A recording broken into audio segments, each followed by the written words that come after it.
January 27th, 2011 will now come to order. Roll call, Madam Secretary. Yes, sir. Mr. Angelpont? Here. President Brame? Here. Mr. Collins? Here. Mr. Farnham? Here. Mrs. Griffin? Present. Mr. Guidry? Here. Mr. Hassan? Here. Vice Chairman Landry?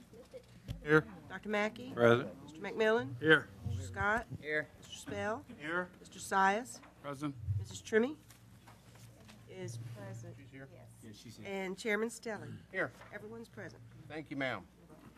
Item number 3, receive report from staff with reference to the I-10 Bridge lighting project, as well as cost estimate information in relation to the lighting of the I-210 bridge. Mr. Beam. Thank you, Mr. Chairman. I'll give a quick little background on this and where we are today, and then if there's an opportunity here for you to ask questions of representatives from the City of Lake Charles, and Mr. Giles is expected to come from DOTD. I'm not sure if he's here. He is here. He is, thank you, okay. But the original agreement on the lights for I-10 it was between the police jury, the City of Lake Charles, and the City of Westlake, and this was back in 2008. The City of Lake Charles is the lead entity for it locally, but it has gone back and forth as to whether it is a Lake Charles or a DOTD project, and that's a little bit of the background and I guess the who's got the actual lead role in terms of that, but it's been clear all along that once the project's done, the City of Lake Charles would maintain the lights. There's actually been a lot going on during that time since then, and we certainly can have Mr. Edwards here from the city or Mr. Giles fill that in, but going back to 2009, a lot of that coordination has taken place. It just wasn't necessarily reasons for some of the delays weren't necessarily communicated maybe as effectively as they could have been, and that's on all of us. But basically, one example, during the 210 reconstruction that they worked on, the local DOTD, Mr. Hennigan, didn't want to have the I-10 shut down as well to where you had a lot of limited traffic. So some of that was just probably a good decision based on the circumstances. Back in 2010, earlier in 2010, an amendment to the agreement was done that you approved because cost had gone up. So the contribution had gone up, but you okayed all of that. And so everything as of last summer basically looked like it was on track. And then you kind of fast forward to until recently, the city actually was going to put the bids out, and they got a letter from the DOTD in Baton Rouge, the engineering section. And so that's where we are today. And basically, it is saying, and I'll just read from a paragraph from the letter. This is dated January the 13th from the DOTD to Mayor Roach. And it says, after thorough review and discussion, it was seen that the illumination provided by the proposed LED lighting system was not in compliance with published LA DOTD standards for interstate highways. Goes on to say it was agreed that the fundamental parameters such as light level with uniformity and glare could not be met while using the proposed LED luminaries and the existing light poles. So they basically said that design won't work. It was kind of an 11th hour thing. I think, though, in looking at this whole situation, it's more beneficial to say, where are we today? And where do we go from here? And I think that's what y'all had really asked us. And Mr. Edwards is here to fill in blanks if you want to piece together what has happened, or Mr. Giles. But since all of this has come up, the city has actually communicated with Baton Rouge at DOTD, and they have agreed to meet with local officials here, which we would have a representative as well. Tim Connor will likely go, and discuss the options for going forward. And there is still a possibility that the plan as submitted could go forward or other options presented. But that's where we are today. Next week, we already had scheduled a meeting with the local delegation on different issues related to DOTD, so the timing is very good. That will come up in that meeting, no doubt. I think it's next Tuesday, if I'm not mistaken. So there is movement on that, and we will go forward, but That's the report in a nutshell, but if you would like to have any questions answered, I would ask that you allow Mr. Edwards from the city to make any comments he would like, or Mr. Giles from DOTD, and of course ask any questions you may have. Following this discussion, the 210 item is on the agenda, and I'll have Mr. Connor come up for that. Thank you, Brian. If Mr. Edwards from the city of Lake Charles would come up, please, and kind of fill us in on where the city is. State your name and address for the record, please. Mr. Edwards, 1644 West Lichty, Lake Charles, 70611. Thank you. Mr. Beam is correct. There's a lot more timelines, I guess a lot more meat and potatoes that goes in between some of those areas there. But he is correct. I think the city started several years back trying to maintain the lights, putting new lights up, put dampers on the poles to try to take care of some of the vibration. And we've just got to the point of the current system would not work. It's actually bolted to the railing. The vibration of the big trucks just keeps knocking those lights out. So we started investigating doing LED lighting, some things like that. Donald Brinkman kind of got that started several years ago. Then we would talk with the state, and it went back and forth from the state. We got a new estimate, went from, say, $150,000 to almost a $500,000 estimate. That's when we came back to the council here, and I got that approved to do. Mayor Roach in May of 09, actually wrote a letter to the state asking them for some help, sent them the plans that we had, or the proposal that we had. At that time, they wrote us a letter back and said, hey, I tell you what, we feel that, yeah, it's lived its useful life. We're going to take the project from here. You and the parish will pay for the match, 10% match, using federal funds, and we'll take it over, design it, put it out for bid, oversee it, but you will maintain it in afterwards. That's great. That worked out great for both of us. That's when all the budget cuts started coming in, and we got a call back, says, no, we don't have those federal dollars any longer. You will have to do that. I believe Mr. Cleckley in the last session got $100,000 put in there for the lights. They called us, told us about that. 2 weeks later, they called us and told us that got reduced down to $92,000. So that's the last dollar amount that we came back with. And then Mr. Beam is correct on we were about to go out for bid, then 210 work came up, and they said, no, we can't have a lane on I-10 and a lane on 210 closed down, because we would have to close it down for an excessive amount of time to do the work. But our plan, in a nutshell, was to utilize the existing poles and existing conduit that we have there to minimize cost. And because we know, and well, we've been told that the bridge is coming down in the near future, so we didn't want to spend $2 or $3 million to light it, so that's where we were going. In meeting with DOTD locally, they were fine with it, and they supported it. Then they called us and said, well, you need to submit your plans. Submitted them then, and then you heard the letter then that they declined them. And to kind of use some of Mr. Lechtenberg's words from the meeting is that the LED hasn't been approved. They were unsure of the system, so therefore they denied it. And Mayor Roach did have conversation with them today, and they have offered to let us come back over and probably week after next to review with them the plans that we have and see how those could possibly be modified to go back and find another approach to get some lights for the bridge. Does anyone have any questions for Mr. Edwards? Mr. Anderpont. Thank you, Mr. Chairman. Not necessarily questions, but comments. I've received 2 phone calls from Mayor Roach since last Thursday night, and you're right, the meeting is Tuesday at 10 a.m. at City Hall, 10th floor. I had the last conversation was as early as late this afternoon before I came to the meeting.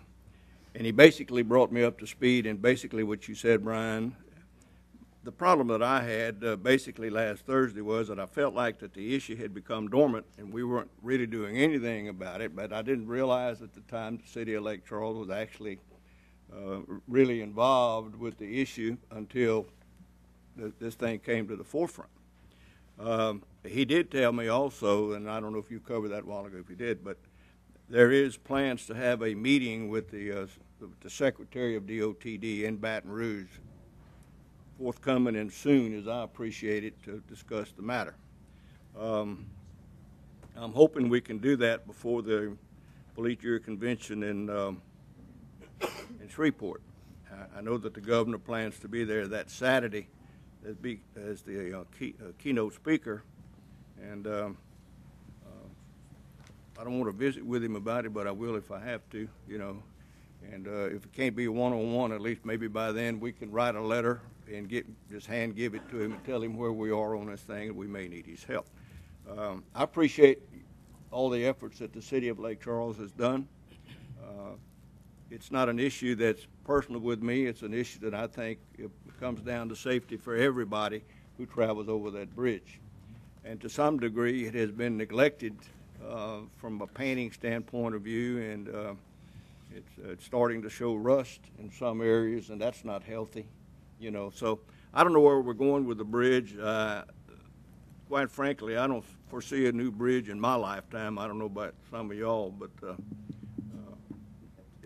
it's something that probably needs to be addressed.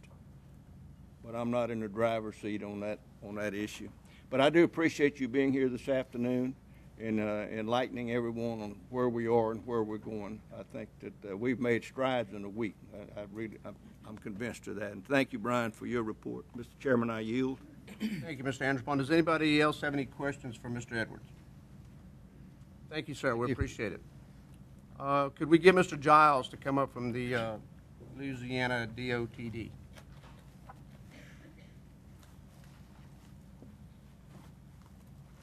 Mr. Giles, state your name for the record, please. My name is Steve Giles, Giles. What can you can you comment where the state is on this situation, please? I think it's pretty well been summarized by Brian and Mister, but I can tell you there's more discussions to come. I've had some conversations this afternoon. We plan to have more meetings to try to resolve the issues in this case. There, as Brian read off the letter, we had some issues with the light levels, the uniformity, and the glare. We've got some mid-span areas on that bridge that pull 8 to 9 G forces when generally the LED lights are rated up to about 2 or 3. So we don't want to set ourselves up to failure. We want to put something in here that's reliable, that'll be there. You know, we know what high maintenance is. We had it with the old system out there. I think whatever we do, of course, basically what we've tried to do is come up with a system that's retrofitted to the old poles rather than a complete new system. And complete new systems are expensive, $6 to $8 million. The twin span bridge at New Orleans, $22 million for lights. And I will say I think we're going to have to come up with some stabilization for these poles if we do use the old poles. They're basically bolted to the handrail over there, and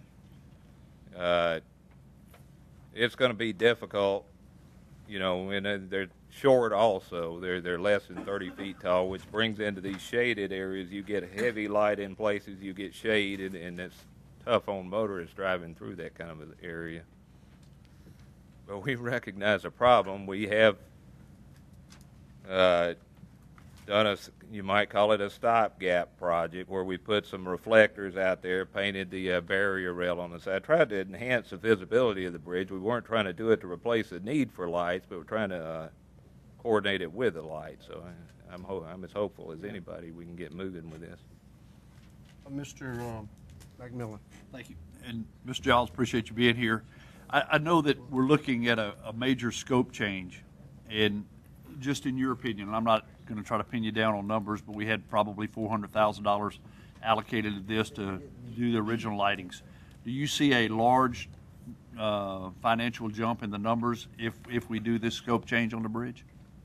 Probably significant, Hal. There's so many unknowns when you're dealing with an old bridge like this. It's hard to nail it down, but I would expect we're going to have to get more extensive in scope than this $500,000 was going to buy us, you know, to come up with something reliable out there. Any rough estimates on what kind of numbers we'd be looking at? Just I don't, you know, my best guess might be $1.5 million to $2 million, you know. Of course, you know, we always can go back to what we had and maintain it, and then, you know, we've kind of commonly said it's not maintainable. It really is maintainable. It's just high maintenance. You know, it generally, when we had those those lights on the bridge functional, we would lose about 7 to 8 lights a month out there. Well, if you go out there every month and fix the 7 or 8, it's not that bad, but you let that regress over a half a year, out of the 70 or so luminaires on that bridge, you've got none left. So you've got to get out there and maintain it to keep the old system. And, anything's got to be maintained. But we could go back to that and do it, Thank you, Mr. Chairman. Thank you. Mr. Landry. Thank you, Mr. Chairman. I just want to verify that the new bridge on paper has lights. It is going to be lighted, the new one. All right, I'm confident it will be, but it hasn't been designed yet.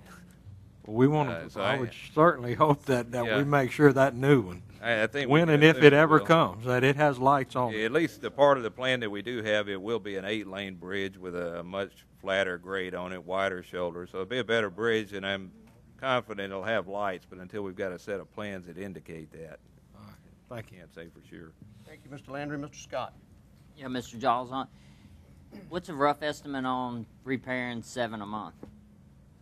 I mean, how much money we talking I'm not about? sure. We actually had an agreement with the city about 10 to 12 years ago. At that point, up to that point, there were none working. Had been none working for 5 to 6 years. And generally, the agreement was the city would furnish the parts.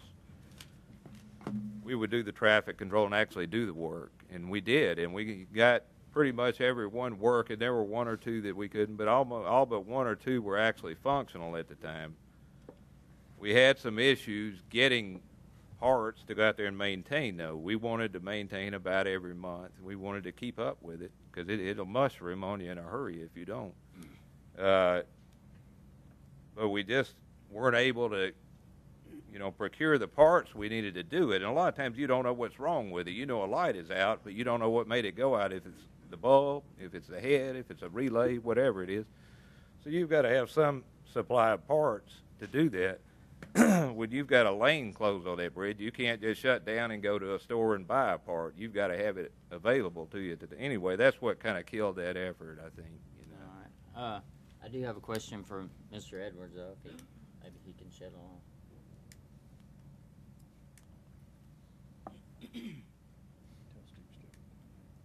Mr. Edwards, what do you think that cost would be? First of all, to get them back up and running, what we have right now, and then if 7 a month, if we had to fix them, or y'all had to fix them, what would be that number? Because if we're talking now $2 million, we could go maybe several years with what we have, just replacing it, and hopefully by then the bridge will be working. I mean, is there a way to get that kind of cost estimate while the rest of all this bureaucracy is taking place? I believe we could get you a cost of getting it back up and running as it was. I would have to look and see what it would be for a maintenance contract to get someone out there, but shutting it down and getting someone out there and working over that bridge on a truck is going to be costly. But I could not give you that right now. But we could work up something to say what it would be to get that system back up like it was. All right. Thank you. Thank you, Mr. Chairman. Thank you. Mr. Farnham. I think Dennis just covered everything I had to say. So thank you. Does anyone else have any questions for either of the gentlemen? Move to receive report. Second. Have a motion by Mr. Spell and a second by Mr. Sias. Is there any other discussion? Any objection? Hearing none. Item 4. 210, we'll go 210. Chairman, Oh, I'm sorry, 210. I apologize. go ahead and have Mr. Connor come up at this time. Me? If Tim will come up at this time, there's actually an attachment to your agenda that summarizes your request earlier for information on possibility of I-210 bridge lights, and this is in response to your request. Mr. Connor, state your name and your position with the parish. Tim Connor, Assistant Parish Engineer. Thank you. You should have an attachment with your packet. It's kind of got the information that I'm really going to go over briefly. But the cost for the lighting of the I-210 bridge, the estimates that I got was around $1 million. There is a program available where there are federal funds available that would match 90% of that cost. We'd have to provide 10% match. The only thing with that is that it's kind of a first come, first served. They only have so many dollars a year. So it could be that 2013, 2014, before there'd be any money available. There's already some projects in the, You said a 90-10 match? correct. 90% from the feds, 10% local money? That's correct. As part of that program, we would have to pass a resolution that says that we take responsibility for all maintenance and liability of the system. And then the DOTD would begin doing the design.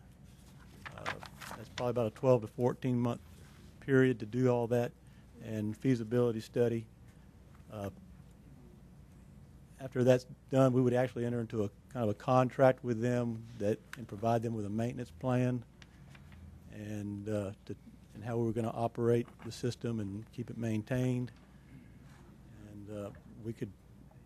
The other part of that is the maintenance cost, which I believe something that Chris had brought up before at a previous meeting. And I did do some checking on that. I checked with the city of Baton Rouge and also Shreveport. Shreveport does their own in-house maintenance with their crew. City of Baton Rouge works through Entergy, who hires a private company to do the interstate lighting maintenance. The price ranges I got on that was somewhere between $30,000 to $50,000 a year for the maintenance. Does anyone have any questions for Mr. Connor? Mr. Landry? Thank you, Mr. Chairman. So you're saying there's a federal grant program that you can apply for? Correct. Well, if there is on this bridge, why wouldn't there be one on the I-10 bridge? I mean, we're lighting bridges. What's the difference? Well, I think Mr. Edwards did he did mention that about the match. I think when they had applied, and I don't want to speak for him, but when they did apply, there was only that particular year maybe $90,000 or something available remaining in the funds, and so that wasn't enough to cover the cost that particular fiscal year.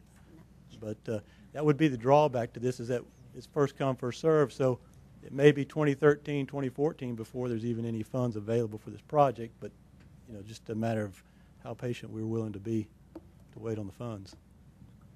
Doesn't hurt to ask. I mean, we might as well.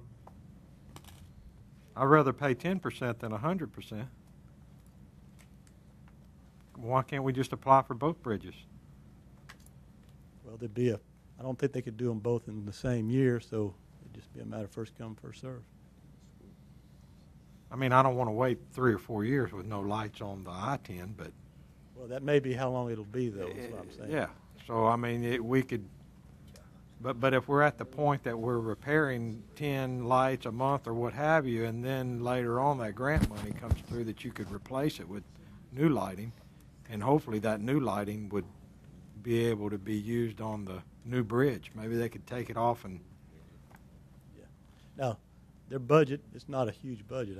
It might be $1 to $2 million a year. So if the project was $2 million, it may not be enough funds there to cover it. So the whole program's only got $2 million in it? A year, $1 to $2 million, something like To that. light bridges in the whole United States? No, in the state of Louisiana. Oh, all right. I thought you were saying federal money. You could say, well, that's nothing. We'll never get that. Thank you, Mr. So the state gets a couple of million, Yes. and I guess each state gets a share. I assume the other states are doing the same. Okay. All right. Thank you. Thank you, Mr. Landry. Does anyone else have any questions? Mr. Size? Yes. So you're saying that the total estimated cost to provide lighting, because we already have the conduit and everything up there to provide lighting, would be $1 million. That was their estimate. That's assuming that those anchor bolts and the conduit is functional. But we won't know that until we are able to get on the bridge and do some inspection. If it's not, then they'll have to come up with another design, which means that cost could increase over time.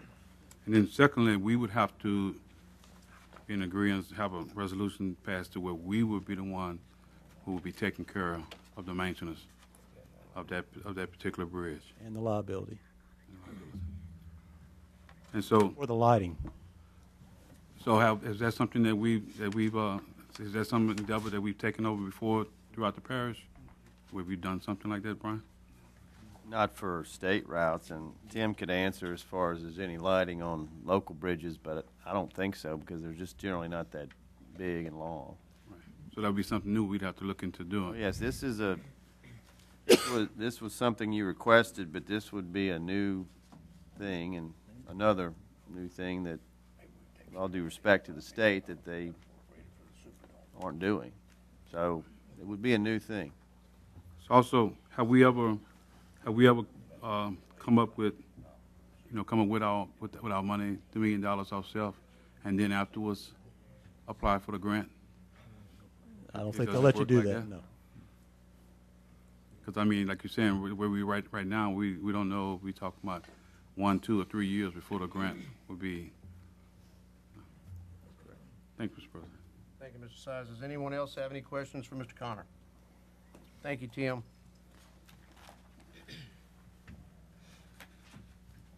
Item 5, consideration of accepting Calcasieu Parish Project Number 2010-06, Move on number 5. overlaying of various roads in Calcasieu Parish, Louisiana, as substantially complete. I have a motion by Mrs. Trimmy and a second by Mrs. Griffin. Oh, I missed number 4? Now, Why didn't y'all say something? Go back. Let's pass this one, then we'll go back. Okay, well, we'll proceed with number 5. I have a motion and a second. Is there any discussion? Any objection? Hearing none, item 5 carries. Now we'll go back to 4. Consideration of making a recommendation with reference to adopt on a 4. resolution authorizing the Second. president of the police jury to execute the necessary documents for donation of right-of-way from Presley Park Development Company Limited Partnership on Goodman Road in Ward 3. I have a motion by Mr. Andrepont and a second by Mr. Collins. Is there any discussion? Any objection? Hearing none, item 4 carries. Item 6, consideration of Move on accepting 6. Calcasieu Parish Project Number second. 2010-08, overlaying of various roads in Calcasieu Parish, Louisiana, as substantially complete. I have a motion by Mr. Sias and a second by Mr. Brame. Is there any discussion? Any objection? Hearing none, item 6 carries. Mrs. Trimmy. Yes, I'd like to have an add-on, please. This is a concern on the Benton Big Woods Road, and Ellis has had people call about it, and so have I. There's a big gas company that has these big 18-wheeler gas trucks, and they're basically coming down a road that belongs to the city of Benton, and they're just destroying it. And I've talked with Tim, and he said that our roads are up to that, where their little city road is not.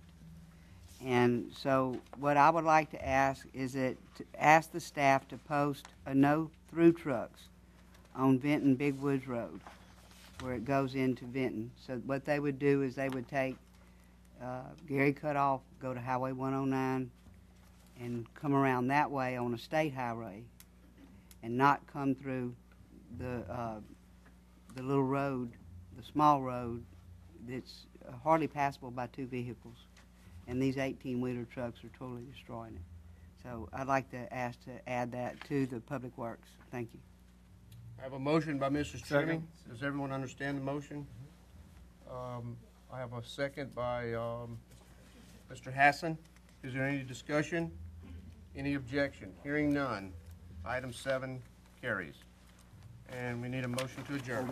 Oh, Mike Miller? Yes. I think we, at last meeting, had asked our legal counsel to give us a report on the sex offenders. It's on the agenda. Okay, thank you. You know we're going to pull it. Thank you very much. Any other matters for consideration? Seeing none, need a motion to adjourn. So moved. We're adjourned.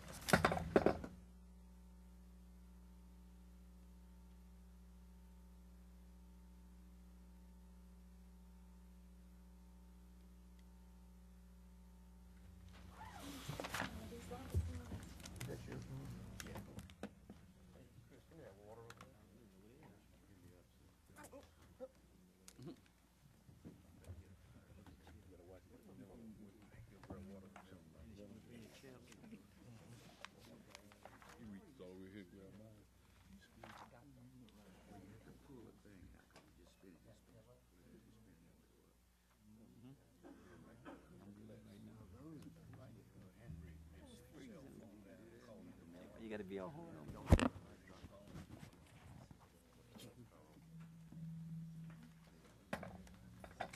Now called the agenda committee meeting for Thursday, January 27th to order. The purpose of today's committee meeting is to formulate an agenda for the regular meeting of the police jury on February 3rd, 2011. The proposed agenda follows. I need a motion and a second to pull items 9, So moved. 12 through Second. 14, and 28 through 38. I have a motion by Mr. Stelly and a second by Mr. Guidry. Number 9. Receive a report from staff with reference to the ordinance recently adopted by the Lake Charles City Council pertaining to sex offender registrations. Mr. Smith. Thank you, Mr. Chairman. I have met with Ronnie Rizzuto. I met with the city attorney, Mr. Lofton. I talked to Mayor Roach. The long and short of it, and I also have received information, an opinion that was given, I think, I'm not sure to whom it was addressed, but it is by the attorney who represents the legislature, the House of Representatives. There are some serious concerns about the constitutionality of what the city has done, and even more so about the constitutionality of what the police jury is empowered to do. So, there is a meeting next Wednesday at 11 o'clock in the morning of all the attorneys. I'll be there with Ed, my partner, who's done some research.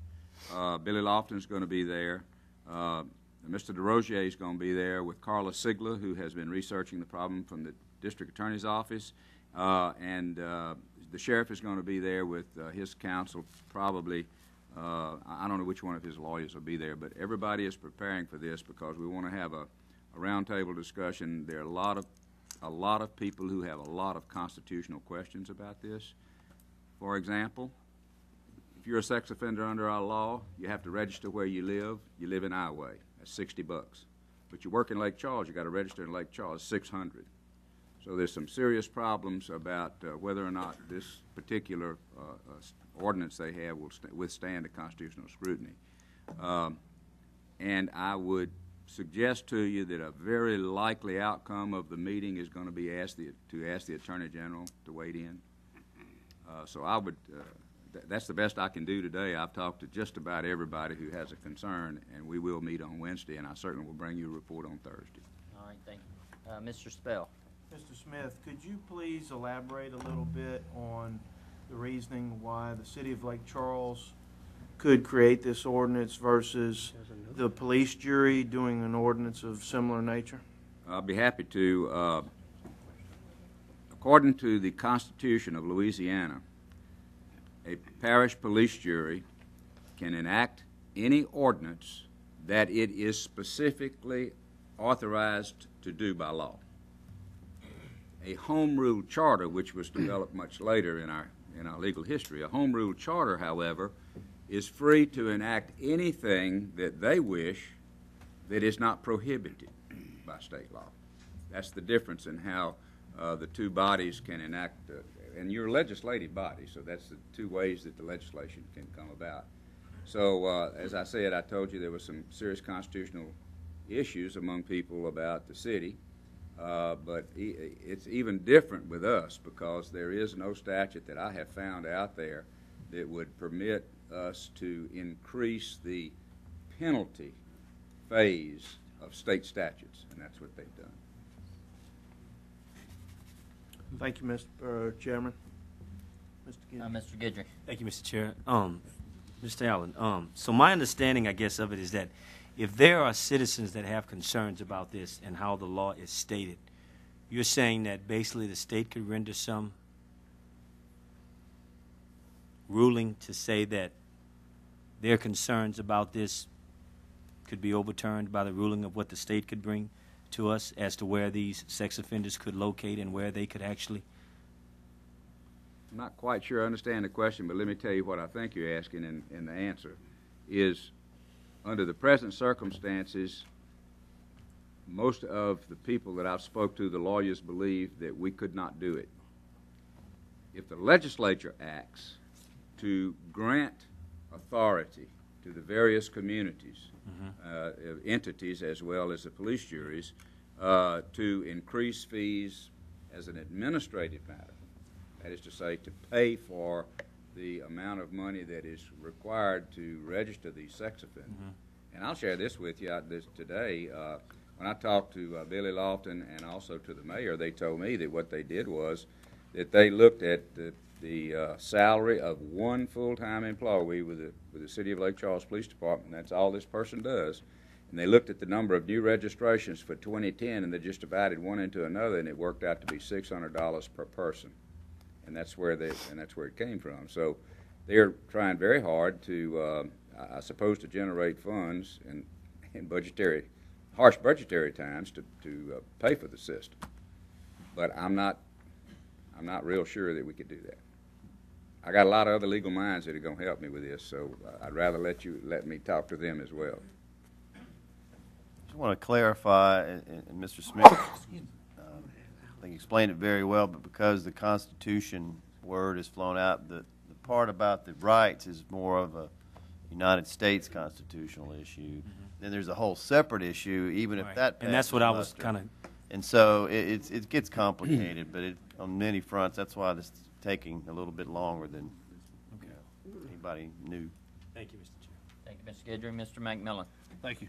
And Mr. Smith, if you would reiterate that we have no love lost for sex offenders in Calcasieu Parish. We want to make sure that if there's any opportunity, we can drive them out by raising fees, and we could do it as a parish and all the cities in general. I think it would be a good thing, but I don't know if it's constitutionally correct that we can do that. But whatever we can do to make sure that the city of Lake Charles, and that was a concern of my constituents, that they would be driven out of Lake Charles and into the parish. So whatever you could do to help us on that behalf to run them completely out of Calcasieu Parish, I hope we'd have zero. Mr. McMillan, let me say that whether or not I share your exact sentiments, I'm not going to say, but I really don't like to hear it put that way, because they have the Constitution of the United States guarantees equal protection, and when you say we're going to run you out because you're a convicted felon of any kind, that's a serious way to do it. If you say we're going to make you pay because administratively you're causing us to have to take this public money to make you register and so on, then maybe we get by on an administrative level. But when it's punitive, to run out, I think that makes it harder and harder to justify the passage. Okay, then I'll say it more palatable. I'll say if we could get them to move out due to the fact the fees are so high, it would be a really great thing for Calcasieu That's a Parish. byproduct you don't mind. There we go. Okay. Exactly. Thank you. Thank you, Mr. Chairman. Thank you, Mr. McMillan. Mr. Stelly. Just for clarification, Mr. Smith, the action that the city took, are you saying that they may not be able to do that? Did I understand you correctly? I'm saying that of the several attorneys to whom I have spoken, there is a significant amount of doubt that what they did would stand a constitutional challenge. Okay, thank you for that. Thank you very much. Mr. Landry. Thank you, Mr. Chairman. I don't really agree with that. If it's going to be done, it should be done on the state level. Just like the first thing that when that was heard, that the city of Lake Charles did that, and we didn't know anything about it, and you got those phone calls about, oh my gosh. Well, now what do you think Cameron Parish is going to think whenever you do it to them? It's going to be the same thing. They your neighbor too, or Beauregard Parish or what have you. That should be done on a state level. Now, what happens in Texas, we're not worried about them. Thank you, Mr. Landry. Speaking of good neighbors. Yeah. Mr. Sias. Thank you, sir. Smith, did you say that it would cost a person a certain amount of money wherever they live at, and then it would also cost them another fee wherever they worked at? The statute, which is Louisiana Revised Statutes 15:542 and all of its sections, says that you got to register where you work, you got to register where you live, you got to register where you might temporarily reside if you have another permanent residence, and if you go to school, you got to register where you go to school. That's the state law, and you pay a fee in each one of them. Okay. Thank you, sir. Thank you, Mr. Sias. Any more jurors having any questions? Mr. Krause, do you have anything you want to add to this? Not at this time. We were asked to wait until the next meeting. All right. Thank you. Mr. Smith. Mr. Chairman, let me say, I didn't realize they were still here, but I did have a nice talk with them out there. Billy Lofton is going to be at our little enclave that we're going to have next Wednesday for his input, and I have promised that I would keep them absolutely posted on what we're going to do. And I thank them for coming here tonight, and I appreciate them having me have a chance to talk to them and tell them that it's a little bit premature to make a presentation tonight. Mr. Hatch. Thank you, Mr. Chairman. Mr. Smith, the part of the, I guess, the constitutional problem is having one amount in one area, one amount in the other. Is that correct? The problem is under the United States Constitution, the Equal Protection Clause essentially provides that everybody will be treated the same if there are exceptions to that kind, and that's over the whole range of legal things. So it is a question whether this would pass the United States constitutional challenge, that it is not equal protection. That's the United States Constitution. The problem we have is a state constitutional question as to whether we have the power and authority to enact that. Is there a statute out there that would enable us to do that? And that's what I'm in the process of researching right now. It's nothing specific. We would have to get there by way of Breaux Bridge. Thank you. Thank you, Mr. Haslett. Also, I'd like to thank Lake Charles City Councilman John Ayu for coming tonight. I guess we'll see you next week. Thank you very much. Motion to receive report? Move. Second. I have a motion by Mr. Angelpron, a second by Ms. Griffin. Any discussion? Any objection? Motion passes. Item number 12, take appropriate action on a request by Creative Casinos, LLC, that the police jury call a referendum election on April 30th, 2011, as required by Article 12, Section 6C2 of the Louisiana Constitution, relating to the operation of a riverboat casino to be berthed along land belonging to the Lake Charles Harbor and Terminal District situated in Calcasieu Parish, Louisiana. I have a motion by Mr. McMillan and a second by Mr. Brame. Have any discussion? I have a question. You want to hear from Mr. Beam first? Mr. Beam. Well, thank you, Mr. Chairman. Normally, we wouldn't actually go into these items tonight, because this is just agenda committee, but with the public interest being so high in the casino license issue, I felt it was important to go ahead and just cover what this is. And of course, if you have any questions or comments, your actual vote on this would be next week, but that was the purpose of that. So, if Ms. Griffin, you have a question now, or do you want me to go ahead? Two general questions. May I, sir? Yes, Ms. Griffin. First question is, well, I wasn't aware that the other license had been given out. It hasn't. Right, okay. So when this will come to pass, so when it's given out, will we get any revenues from whatever casino will be coming or? If one of the two that has a proposal, and there's 3 total, 2 are in Calcasieu, 1 is in Harvey, Louisiana. If it's one of the 2 in Calcasieu, yes, we would get revenue. Specifically, of course, Calcasieu. I would go wouldn't to the- expect any if it's not in our parish. Well, but it would go to the gaming district pool, so we all share in that. So we'll Those be- in the pool. Yes. That's good, thank you. Thank you, sir. Mr. Spell, he's got a quick question. Mr. Beam, has it been discussed who's paying for the election? Yes, I am going to cover that. Okay, thank you. All right, go ahead, Mr. Beam. These agenda items are actually in response to a request, a formal request by both companies that you do this, and I'll give a little bit of an explanation. The actual items are to call a special election on April the 30th for the local referendum election, which would be needed by state law for any additional gaming activities. This is really all about timing. And if the Louisiana Gaming Control Board awards a license at its February 17th meeting, or really any time if they call a special meeting up through probably as late as March 13th. Well, let me back up. On the 17th, if you were to do this in the normal course of action, they would award the license. If it were for Calcasieu and then you were handed the ball to put it on the ballot for voters here, it would be too late to do for the April 30th election using that sequence of events. Because you have these state deadlines, you have to call an election really early. Y'all know that from the tax elections. So we would have to wait until October 22nd. So this is a little unorthodox, but it really makes a lot of sense, and we agree with both companies who requested to propose this to you to do this now, or February the 3rd, so that it can get on the April 30th election. The reason it's worth considering is because you're talking about a delay of 6 months. So you have a company, if it's in Calcasieu, that's waiting 6 months to get started, and time is money, and that's money to them, it's money to the state, it's money to the parish and the municipalities in the pool. So there really is a good economic reason to do this. Now, because of the way this is set up, there's a little bit of conditional type things that we covered in this item 14. Number 12 is, and 13 are really identical, except for the company and the location.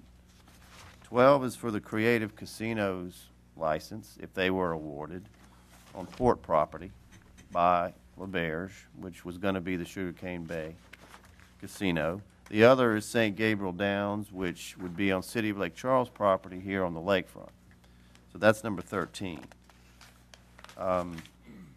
Number 14, we felt it was important to go ahead and clarify one of the questions, as Mr. Spell asked, was about who would pay.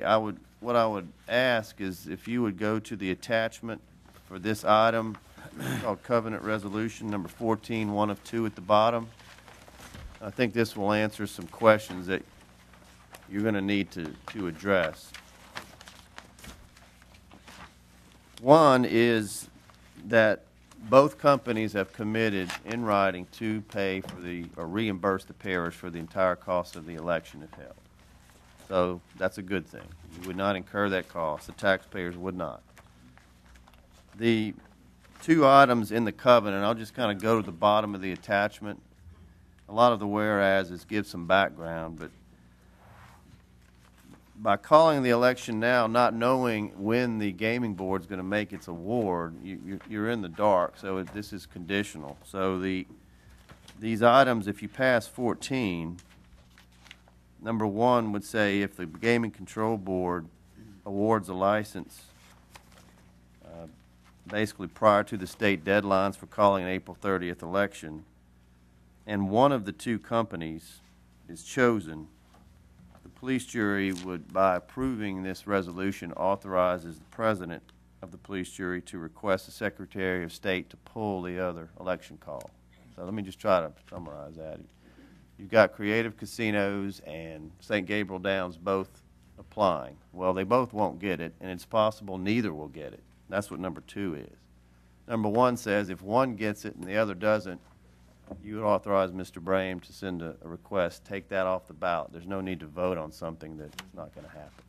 Number 2 says if it either isn't awarded or it goes to the third applicant for the New Orleans area, it doesn't apply here either, so he would withdraw both, or ask the Secretary of State to withdraw both. So that's what this is for. And again, this is a very short window. If they don't decide anything in February, they being the Gaming Control Board, this is all moot. But we feel it's worth doing if it comes to Calcasieu, and we got a 2 out of 3 shot, I guess. So that's pretty good odds. But with that, if you have any questions, Mr. Smith and myself can try to answer those, and this would be formally done at your next meeting on the 3rd. Do you have any discussion from the jurors? One quick. All right, Mr. McMillan. Thank you. And just going back to the date, I saw in the news or in the paper February 17th was supposed to be the date that this decision was going to be made. Is that what you're hearing also? Mm-hmm. That's their regularly scheduled meeting, Hal, and I know from talking to different people, both on the board and staff, there is a very hard push for them to try to make that decision on that date, which is when they meet. It all comes down to when state police gets them their report, and they've put state police to the task to work really hard to get that ready. If they make a decision that evening or that day, they would award it, and I think within 10 days it would be issued. So the key, though, is the award. And yes, it is February 17th, and that's when we would expect that this would be triggered or not, depending on their decision. Thank you, Mr. Chairman. Any other discussion? I have a motion by Mr. McMillan, a second by President Brame. Any discussion? Any objection? So moved. Number 13. Move on 13. Second. Take appropriate action on a request by St. Gabriel Downs LLC that the police jury call a referendum election on April 30th, 2011, as required by Article 12, Section 6C2 of the Louisiana Constitution relating to the operation of a riverboat casino to be berthed along land belonging to the city of Lake Charles, situated in Calcasieu Parish, Louisiana. I have a motion by Mr. Farnham, a second by Ms. Griffin. Sorry to interrupt, Scott. We're really covered. This is really informational. You don't have to have approval of 13 and 14. If you want to skip to 28, yes, next Thursday you'll need to go through each one individually. So you can actually skip to, was it 28? Skip along. Sorry for the interruption. Did we have any other questions on No, that? I do have a question for legal counsel, just with the Robert rules. Even though we didn't have to act on it, could he have just moved to receive the report? Yes, Even I'm though, sorry, if you would like since to. we had, okay, just for the record. I would do Okay, I that. just want you, If you wanna go Mr. ahead. Chairman, can we just move to receive the report? With Yes, that, ma'am. move to receive. And that's Ms. Griffin's motion? Yes, thank you. We have a motion and a second by Mr. Landry to receive report. Any discussion? Motion passes. Item number 29. Take appropriate action to fill a... 28. Gotta do it even though we don't, no action necessary? No, you don't have to do it. 29. Take appropriate action to fill a Move vacancy to appoint created Mr. by the Tim Hall. resignation of Mr. Danny Welch as a member of the Board of Commissioners of Community Center and Playground District Number 4 of Ward 1. Mr. Welch has represented District Number 1. Mr. Spell's the liaison. He recommends that Mr. Tim Hall be appointed. I have a motion by Mr. Spell, a second by Mr. Hassan. Any discussion? Any objection? Motion passes. Number 30. Take appropriate action to fill a vacancy Move to appoint created Mr. by the Webb. resignation of Mr. Harold Doucette as a member of the Calcasieu Parish Planning and Zoning Board. Mr. Doucette represented Ward 1. Mr. Brame and Mr. Landry are the liaisons. Mr. Spell recommends that Mr. Frank Webb be appointed. I have a motion by Mr. Spell and a second by Mr. Hassan. Any discussion? Any objection? Motion passes. Number 31. Take appropriate action on the expiration of the term of Dr. Harold G. Edwards as a Move to member of the reappoint Board of Dr. Edwards. Commissioners of Memorial Hospital Service District. Mr. Landry is the liaison. I have a motion by Mr. Landry, a second by Mr. Guidry. Any discussion? Any objection? Motion passes. Number 32. Take appropriate action on the expiration of the term of Mr. Tommy Tuminello Sr. as a member of the Move to Board of reappoint. Commissioners of Memorial Hospital Service District. Mr. Landry's liaison. I have a motion by Mr. Landry, a second by Mr. Sias. Any discussion? Any objection? Motion passes. Number 33. Take appropriate action on the Move to expiration defer of on the term 33. of Dr. Second. John 30 F. days. Moffitt as a member of the Airport Authority of Airport District Number 1. Mr. Landry and Mr. Scott are the liaisons. We have a motion to defer by Mr. Landry and a second by Mr. Brame. Any discussion? Any objection? Motion passes. Number 34. Take appropriate action on the expiration of the term of Mr. Brian Corbello as a member of the Board of Commissioners of Waterworks Number 14 of Ward 5. Move to reappoint. Mr. Corbello represents District 11. Ms. Trimmy is the liaison. We have a motion to reappoint by Ms. Trimmy, a second by Mr. Hassan. Any discussion? Any objection? Motion passes. Number 35. Take appropriate action on the expiration of the term of Mr. Clifton David as member of the Board of Commissioners of Gravity Drainage District Number 6 of Wards 5 and 6. I'd like to go ahead and reappoint. I've been hearing some static that he may be wanting to get off, so I might just want to defer that for 30 days Second. and talk to Clifton and see if that's the case or not. If not, he's been a fabulous member, and I sure don't want him off of there. I Ms. need to Trimmy talk is- him into staying. Ms. Trimmy has made a motion to defer for 30 days. Mr. McMillan has seconded. Any discussion? Any objection? Motion passes. Number 36. Take appropriate action on the expiration of the term of Mr. Sam Berwick as a member of the Board of Commissioners of Gravity Drainage District Move to Number reappoint. 6, Wards 5 and 6. Ms. Trimmy has made a motion to reappoint. Mr. McMillan has seconded. Any discussion? Any objection? Motion passes. Number 37, take appropriate action on the expiration of the term of Mr. Cade Move to Cole as a reappoint. member of the Board of Commissioners of the Gravity Drainage District Number 6 of Wards 5 and 6. Mr. Cole represents District 14. Ms. Trimmy is the liaison. I have a motion by Mr. McMillan to reappoint, a second by Ms. Trimmy. Any discussion? Any objection? Motion passes. Number 38, take appropriate action to appoint members to serve on the Children and Move Youth to Planning reappoint. Board as Second. follows. At a regular meeting, these will be read into the records. I have a motion by Mr. Sias and a second by Ms. Griffin. Any discussion? Any objection? Motion passes. Is there any other discussion before the committee? Move to adjourn. Second. I have a motion and a second. We're adjourned.